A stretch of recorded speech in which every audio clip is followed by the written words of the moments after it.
Hey, everybody. Welcome to the gathering. It's really a space where we've envisioned we can come together and explore what's possible with collaboration and infusing soulfulness into your business. And really, we've imagined it just as a place to explore and connect. Yeah. And I'm Becca Berggren, mindful marketing strategist and brand therapist. And this is my co-host, Kristin. And Chris, I'll let you introduce yourself for a little bit, and then we'll go into what we're up to today. Awesome. So my name is Kristin. I also work in branding, more on the visual side of branding and what things look like. And that's about it, to be honest with you. I'm excited that you were able to call in today from Hawaii, Becca. I love your flower. It's just so perfect. And yeah, I'm excited to hear about Tara, what she's up to. So Tara, if you want to give us a quick intro, we can jump right in. Oh, yeah. Great. So I'm so happy to be with you all today and share some goodies. And, I love sisters coming together and really kind of sharing our wisdom and what's kind of coming through for us in this moment, because it's ever changing, like we're wild feminine creatures, I feel like, and we have so much to share and coming through. So I love doing this, and I think magic happens. But I am a sacred business coach. So I spent years in corporate America and then sort of woke up. I was a banker in New York City, and then just woke up and decided like this was not my dream, my destiny, and what I wanted to do, and went to my first yoga teacher training. And from there, everything changed. The story gets a little bit long, but I traveled the world and really, just wanted to follow my heart and start a business doing that. And I did that. And for a while, kind of, it was a little bit of a struggle because I was trying to figure out how exactly to do that. And I feel like now I've at least figured out how to make it work and live the lifestyle that I really want to live. And so it's my passion to share it with other women how to do that really well. And I think it's a combination of both the masculine kind of business practices, but really truly harnessing and embracing our femininity. That's really the power these days. And we can be really successful and prosperous and all of that with, really being women, So yeah, that's it. Yeah. And, that's one of the reasons why I was really attracted to your, what you're up to in the world and what you're offering. It's that, we, in this show, we talk a lot about, blending soulfulness into your business, but, there's the other side of it, like making it work financially, right? Yeah. And how do you do that? Because so many people are struggling with that. They're like, I've got this really soulful, amazing business, but it doesn't pay my mortgage. It's like that piece is really, I love talking about blending the masculine, feminine, the action and the flow. And I know that's totally what you're up to. So, and I know you're making it work. And so that's the piece that I'm really curious about with how you, make the soulfulness and the financial piece work. And like exploring more of that with you would be really cool. Yeah. I think, for a while there, it's natural for me because of the way that I was raised to, and also like my education. I studied business and economics and all of that. So I was really trained to think practically, logically, analytically, kind of like a man, and how to succeed that way. So I guess now that's a natural part of me. And I learned then through my yoga that I wanted to be, more of like a hippie, and be more wild and free and like meditate and not, really do, right? So I flipped to that side and really did that. And I think that was part of the journey. I really needed to do that. The problem there is, there's something missing in terms of like being able to create successfully. So, I think everyone should follow their dreams, but if we can't figure out how exactly to figure out the energetic flow of money coming to us for that, then we're going to stop, right? Eventually. I mean, we're not going to be able to do it. So that's a disservice to humanity. And we're just going to, I should be putting this on Do Not Disturb. So, and then we're going to really, like I just said, do a disservice to humanity. I think that's the biggest thing. Like, I really believe that women especially are going through a huge transformation, meaning we're having something happen in our life where we we are not living the life we want to, and we're miserable and suffering and et cetera, right? And then we wake up, we have our transformation, and then we want to teach other people how to do it. It's just like, it's an epidemic right now. It's what is happening. An epidemic. I love that. It's a beautiful epidemic. So amazing. It's so amazing. And then the missing piece to that then is like, we go and try to do that, and we can't figure out how to make it work financially. So it's twofold. You know, I think it's part vibration, it's part being aligned, and really getting spiritually connected. So that is just so important. I don't believe it can happen without that in a way that fulfills our whole being, right? And that's what we're going for. Yeah. And so it's vibrational, and then it's action. So we can't then just be like hippy dippy, like living wherever we want to live and not actually doing something, you know, and like making income and, you know, doing business. Really, we have to do that too. Of course. Becca, is this ringing a bell? We had a conversation last week, and we talked about the swing to the feminine, and then people are kind of realizing they need to swing back into masculine feminine balance. So it's beautiful. It's just perfect. Yeah. Are you finding more and more of your clients, do you find when they come to you, they're aware of that piece, or is it something that, like, where are they when they arrive? It's two main issues, really. I think that women are struggling with when they come to me is, one is they're so living in the feminine, you know, or the unintegrated, like, action takers, you know, and really just flying with that energy, you know. It's like very airy. And or, you know, they're like so trying to do everything, you know, and I have to remind them, like, okay, you know, like, we have to breathe. Like, we have to trust that, like, not doing anything sometimes is really the best thing you can do, you know. I love it. I would like, do you have any tips to share with us on either of those, right? So I know you talk about the, you know, really raising your vibe, and, you know, but also on the action side. So any of it that you want to share with us? So I really think that raising your vibe, like, just in your own psyche and in your heart, is the first thing. It's just like the first thing. And I think a lot of us know that, but then we lose it, you know, sometimes. Like, life happens, and life, unfortunately, in a way, is like really about worry and, you know, kind of struggle, you know. Unfortunately, that's kind of like what's fed at us, right? So our reality becomes, oh God, like, problem and this and that. And so I think we have to be so aware to keep our vibe high. And it's as simple as, you know, however challenging, as you all know, right? To just reach for the thought that feels good, you know? And in every moment, where's the awareness? So, you know, the awareness of what you're thinking, and what if you can reach for the thought that feels good?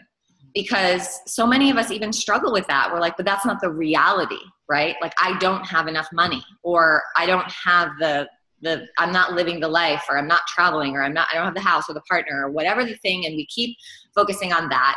And we think that we have to figure that out. So we stay there, right? We keep trying to think that through. But actually, raising your vibration means reaching for the thought that feels really good. Like, it's all, and it can't be fake. It can't be like, oh my God, I'm a millionaire, right? If you're not, because that's just, you're not fooling yourself, you know? But it should be, you know, along the lines of what works for me, and what I've heard Abraham Hicks talk about a lot, which is, I see evidence of everything moving in the direction that I want it to go right now. Like, I'm so excited. I see it happening, you know, and just continuing down that. And then you're looking right for the things that are evidence of, you know, your life kind of happening the way you want it to happen. So that would be one. I think in every moment, if you can see where you're thinking and reach for the thought that feels good. And then two would be the spiritual practice. You know, I struggled for so long, even though I think people know me as a really spiritual woman and on that path, but like, it's still easy for me when I think that I have a lot to do to just lose that, you know, like, Yes. It's, you know, it's a modern day first world society. The day goes by super fast and we're like, meditate, right? I mean, I don't have time to meditate. And we use that word so much. And so I think some people are like, well, I don't know what that, you know, I don't know what to do, but spiritual practice, anything that kind of like, you know, crystals, oils, meditation, mantra. I have like sacred music going on all the time. Just having these tools around that remind you that you are connected to something so much bigger than yourself. That's a cosmic kind of energy, and you have that in you. You have the power to create, you know, connecting, co-creating with that cosmic force. And so, but additionally, if you don't have the spiritual practice, if you don't take some time for that, the awareness of how you're feeling and thinking all the time is not going to be there, right? Yes. So you can't like reach for the thought that feels good if you are completely ignorant to how you're even thinking, you know? So the meditation, at least sitting for some 5 minutes, 10 minutes a day, helps you gain awareness of how you're thinking and feeling throughout the rest of the day. And that's really one of the biggest motivations. I love that. I love that. And like identifying, like, how do you want to feel? What is that? You know, like some people have not, they're like, oh, happy, but like, what's happy? What does that feel like? And, you know, like that piece is really big because a lot of folks maybe don't know what makes them happy, and sitting with awareness and understanding that's so big. A lot of us have never really felt happy, you know? So we're like, I don't, you know, I think there's a worthiness issue that comes in there. Like, I don't know what that feels like. I've never felt it. Life isn't like that for me, you know? Those are some key tools. And on the side of, you mentioned a few ideas of, you know, how you blend spirituality, you know, or your kind of awareness, meditation, mindfulness practice. What are some of those, like you listed some of the tools, but like if you can go deeper on some of those, that'd be cool. I mean, crystals and that kind of thing. Yeah, like I'm always curious about, you know, what people are blending to use as their rituals, you know, or their reminders that we're connected to something more powerful than ourselves. Like, Well, it's ever changing for me, honestly. I don't like, I have daily rituals, but I don't do a set thing every single day. I kind of just really listen to what I need. So I use essential oils all the time. I love them just for a tool to help with wherever I'm feeling. Like if I need to feel more awake and focused, like you probably saw me using some peppermint before I started this, right? And it's just kind of like awakening. And crystals, I just love, you know, just laying down in a meditation and putting a crystal like on my belly or wherever I'm feeling like I need maybe some clarity. And really for me, I'm not like so, I don't know, like out there on that. I really just imagine that it's a rock from the earth that I can't sit on right now, you know, because like I'm in my house, like living life. And that's your nature connection. Knowing how powerful that is, like Mother Earth, like she's with me, and like there's a power there to heal and help me like ground and listen. You know, just the listening is so key. So whatever we can do, and taking moments like that, even with an oil, like it's like 5 seconds, but those are really powerful, right? Take a moment, and oils are from nature as well, you know, and that's why I use all those tools. Mantra, I usually, you know, I have sacred music, like I mentioned, going almost all the time in some of my rooms. I just really believe in the power of the sound vibration. And there are certain mantras for prosperity, for divine love, for creativity, for healing, for trauma. And so just having those play, like you don't even have to be listening to them, but they're infiltrating your psyche. They're changing your brain. And so it's powerful. It's really powerful. And I think it makes me feel like I live, like I make my place like a sanctuary, you know, like I really feel like I'm in a temple in a way, you know? Beautiful. It sounds like you're creating very intentional sacred space all day long. Yes. And I'd love to dig into that word, because this is a word that we have touched on, and we are at the exploration stage. You know, how do people work together? What is the word sacred? And so I'd love to dig, because you did say that you were a sacred business coach. Like, what is a sacred business to you? Like, what does that mean? How is it, you know? I mean, there's so many things to that, but I think it's really that it's from your heart, you know, like it's so deeply connected to the truth of who you are. And so it's not business just to be business to make money, you know, while though I think we should make a lot of money doing what we love. But I think, you know, it's very connected to who you are, and like you feel you do it with money. You feel like it's what you're here to do on the planet. You know what I mean? Like you can't do anything else. Like it's what you were given like an assignment, and this is what it is. And it's ever changing, right? It doesn't mean that like you're going to do this one thing forever, but in that moment, it feels like this is it. And then there's lifestyle, right? Sacred business to me means like you are living completely in alignment with who you are, meaning you get to go to yoga when you want to, you get to travel and work from wherever, you get to eat amazing foods, you get to listen to your cycle as a woman, right? You can stop working for a few days if you need to because you are, you know, in your red tent. You know, all of that. There's no musts and have tos and goes, you know, it's like, it's very in flow and from your heart. It's giving me goosebumps. That's such a beautiful, thank you. What a great way to put it. I love it. I love that it's our assignment. I was like, oh, I got to write that one down. Like, I'm an assignment here, you know, and like it's changing and flowing. And I love that part too, because it isn't just one thing, you know, it can't be, you know, because what happens when we're done with that piece? And that's, you know what, I'm going to just add to that, what you've done with the word assignment, the way you explained it to me, like usually people come and they're so confused about their soul journey or their life purpose. Like it's this giant thing. And they're like, if I get it wrong, I'm going to get it wrong forever. And you've just given permission to have multiple and go with the flow and love it. Oh my God. Like that's just so, I mean, I work a lot with women who are in that part, you know, where they spend years not starting their business because they're trying to figure out this thing, you know, that they can't figure out. And it is so much like, there's something coming through you right now. And, you know, in the beginning, I wasn't sure either. I just started, you know, and I don't know that I really felt like so strongly that it was an assignment. The spiritual practice has brought me to a deeper understanding of like that I am constantly in assignment, that I'm constantly getting downloads, that I'm being kind of told what I need to do and what I need to bring out, and just keep listening. And so it will be changing. Like it will be changing. And I think that's releasing, right? For those of us who are like creatives, all of us are. Yes. Oh my God. I love that. Well, and, you know, I want to bring this kind of full circle a bit. You know, I originally reached out to you back at the end of last year because I was kind of looking at all the different kind of like soulful leaders in our kind of, you know, in our online space and asking like, you know, what do you see as a prediction for business? Right. And so I want to like quote what you just said, what you provided, you know, one of your answers back to you, because it so fits into just what you were saying. You're saying, we don't need to tailor our creative offerings to what the masses are ready for, but rather have faith in the rising consciousness of humanity. Yeah. So profound and so tied into that, like coming, you know, bringing our creativity, like listening to that and bringing it to, you know, fruition whenever we can. And, you know, for like listening to that and not what somebody else is telling us we need to do or trying to fit a mold or like, that just doesn't work.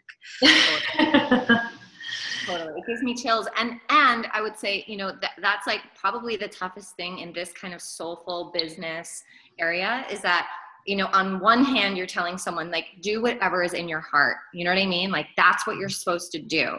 And it's not supposed to fit into a mold and it's not supposed to be what someone else is doing. You don't really have to look at that. And you do have to, you know, market in ways and you have to maybe say things in your business that will speak to your people in a way that they will understand it. That won't be exactly maybe what you're thinking is what you're doing. Does that make sense? Like, yes, for sure.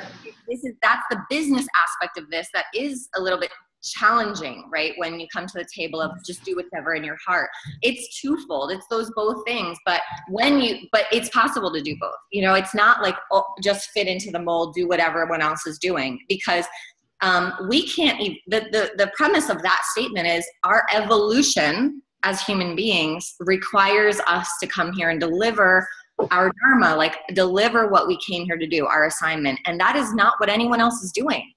You know what I mean? It's not. It is what is in our own heart.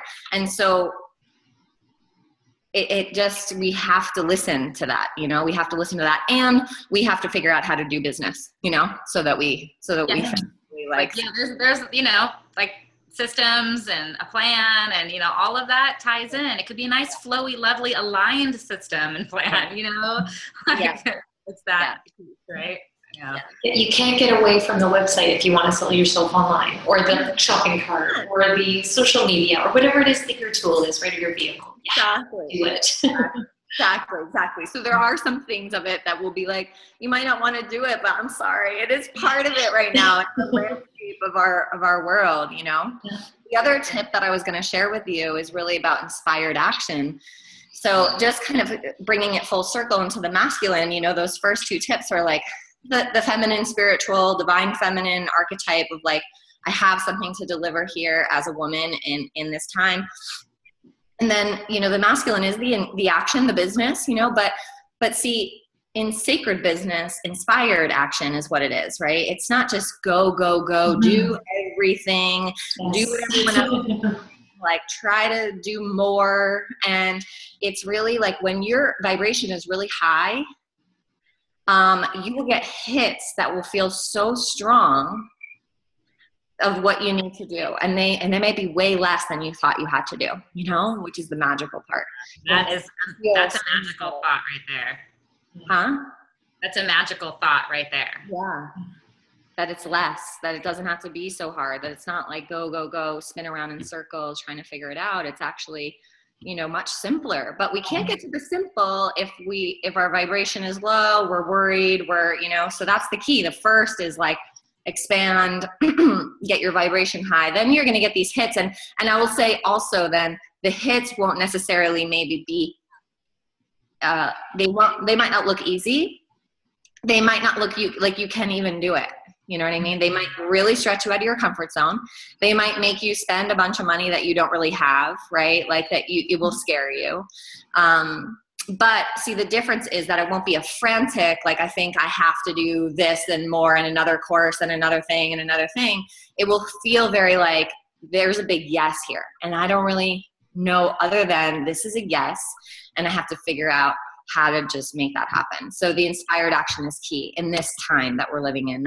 It's not just action. Yeah, I love it. And then it's funny, we're getting hit over the head with the hustle, right? Like the hustle, but it's almost like this badge of honor, like the busy hustle, as opposed to the happy hustle. Yeah. Like, you know, it's kind of like spinning that around a bit, because I often see all of these hustle things on my feed, and half of them I'm like, oh, I don't want that. No. Actually, I don't want that. I just want the inspired action, like you say. You know, that's that's the happy place, right?